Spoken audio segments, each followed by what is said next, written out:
Sabe, às vezes o destino, ele tem um jeito bem caótico de funcionar, né? E na nossa análise de hoje, a gente vai ver exatamente isso. Como é que a fome, um pássaro gigante e uma ladra pra lá desperta acabam se juntando para formar o que viria a ser uma das tripulações de piratas mais lendárias de todas. É aqui que tudo começa. Olha, a cena de abertura já entrega tudo. É a definição perfeita do que eu chamo de caos cômico. Pensa só, um futuro rei dos piratas e um espadachim lendário completamente perdidos no mar, morrendo de fome. Fica claro logo de cara, né? A ambição deles é gigante, mas a logística, nossa, é péssima. E aí vem a motivação mais pura e simples do nosso capitão. Isso aqui é o Luffy em sua essência, sabe? Totalmente focado no que importa, naquele exato momento. E naquele momento, o que importava era o estômago dele roncando. E logo em seguida, para contrastar, a gente tem o Zoro, sempre pé no chão. Esse diálogo super simples já estabelece perfeitamente a dinâmica dos dois. O Luffy é aquele sonhador impulsivo e o Zoro é a âncora, o cara que tenta manter as coisas na realidade. Tenta, né? E é interessante que, mesmo no meio dessa situação de fome de estarem perdidos, a gente tem um pequeno vislumbre do passado do Zoro. Ele não tá só vagando por aí à toa, não. Ele tá numa missão, tá caçando alguém específico. Isso já adiciona uma camada de mistério, de profundidade e mostra que ele tem um propósito que vai além de simplesmente seguir o Luffy. E aí? Bom, aí qualquer lógica vai por água abaixo. A solução que o Luffy encontra pra fome é, claro, tentar comer um pássaro gigante que passa voando. E o resultado? Exatamente o que se podia esperar de uma ideia genial como essa. Ele é basicamente sequestrado pelo próprio almoço. É esse caos que dá o pontapé inicial para a história de verdade. Então, com o Luffy sendo levado pelos céus, o foco muda todo pro Zoro. Agora ele tem essa tarefa nada fácil de ir atrás do capitão dele. Só que o mar, como sempre, ainda tem umas surpresinhas guardadas para ele. O que era para ser uma busca vira um confronto bem rápido. O Zoro encontra 3 náufragos e... surpresa? Eles são piratas do bando do Bug. Eles bem que tentam roubar o barco, mas a tentativa de motim deles dura, uns segundos. É uma demonstração bem clara da força e da atitude diretaça do Zoro. Ele não perde tempo. Depois de serem derrotados sem a menor dificuldade, os piratas acabam contando uma história bem interessante. O motivo de estarem ali? Naufragados? Uma garota. Uma ladra super esperta que passou a perna neles, levou o barco e o tesouro. É a primeira vez que a gente ouve falar dessa personagem misteriosa.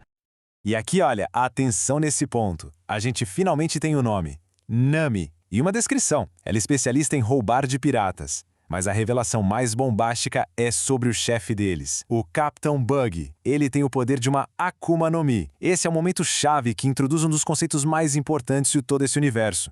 E só para alinhar todo mundo, vale a pena a gente parar um segundinho para entender o que é isso. As Akuma no Mi, ou frutas do diabo, são frutas místicas que dão poderes incríveis sobre-humanos. Só que tem um preço altíssimo. Quem come uma nunca mais consegue nadar. Vira uma âncora na água. Esse conceito é a base de todo o sistema de poder da história e define o estilo de luta de muitos personagens e as regras do jogo em praticamente todas as grandes batalhas.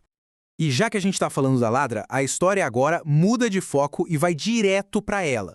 Enquanto o Zoro tá lá ouvindo falar da Nami, a própria Nami tá no olho do furacão.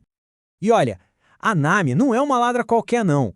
Ela tá fugindo com um prêmio e tanto, um mapa para Grand Line.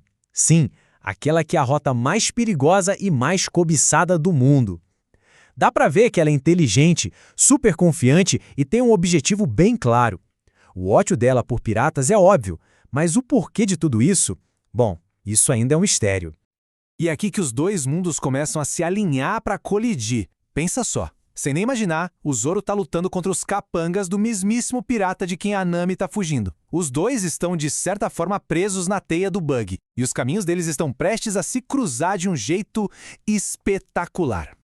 E agora, chegamos naquele momento, a colisão. O encontro que vai finalmente unir essas duas histórias que estavam correndo em paralelo. E de um jeito que, convenhamos, só poderia acontecer nesse universo. Lembra do nosso capitão voador? Pois é, a viagem aérea dele chega a um fim bem abrupto. Os piratas do Bug acham aquela cena toda muito esquisita e, por ordem do capitão, decidem derrubar o pássaro com um tiro de canhão. Uma decisão totalmente impulsiva que vai mudar o rumo de tudo. Isso mesmo, uma pessoa. A chance de uma coisa dessas acontecer é, praticamente zero, mas aconteceu. Bem no meio da fuga desesperada dela, a Nami dá de cara com um garoto de borracha caindo do céu. A surpresa é total. E a Nami, que é rápida no gatilho, usa essa chegada bizarra a seu favor. Encurralada pelos piratas, ela simplesmente aponta para o Luffy, que tá ali todo tonto, e diz que ele é o chefe dela. É uma jogada de mestre, desesperada, mas brilhante, para desviar a atenção e tentar arrumar um jeito de escapar. E a distração até que funciona bem. Isso até um dos piratas cometer um erro fatal. Ele mexe no chapéu de palha do Luffy. Naquele instante, a vibe do Luffy muda completamente. De confuso pra sério. Aquele chapéu não é só um acessório, é sagrado. O que acontece em seguida é uma demonstração de poder que deixa a Nami de queixo caído. Aquele garoto meio bobo, que literalmente caiu do céu, se revela um lutador incrivelmente forte. Ele acaba com todos os piratas com uma facilidade que assusta. Naquele momento, a Nami percebe que acabou de tropeçar em algo bem diferente. E aí vem o diálogo final, a troca de palavras que define o início do relacionamento deles. A Nami se apresenta toda orgulhosa dizendo que é uma ladra que só rouba de piratas. E a resposta do Luffy, com aquele sorriso totalmente inocente no rosto, cria uma ironia perfeita e um conflito instantâneo. A reação da Nami é imediata, é visceral, choque, repulsa total. A pessoa que acabou de salvar a pele dela é a personificação da única coisa que ela mais odeia no mundo. A tensão principal da relação dos dois é estabelecida ali, naquele exato momento. E com isso, a dinâmica tá plantada. É uma parceria forçada entre dois opostos perfeitos. A grande questão, a partir daqui, não é se eles vão entrar em conflito, mas sim como essa aliança tão improvável vai acabar moldando o futuro dos dois.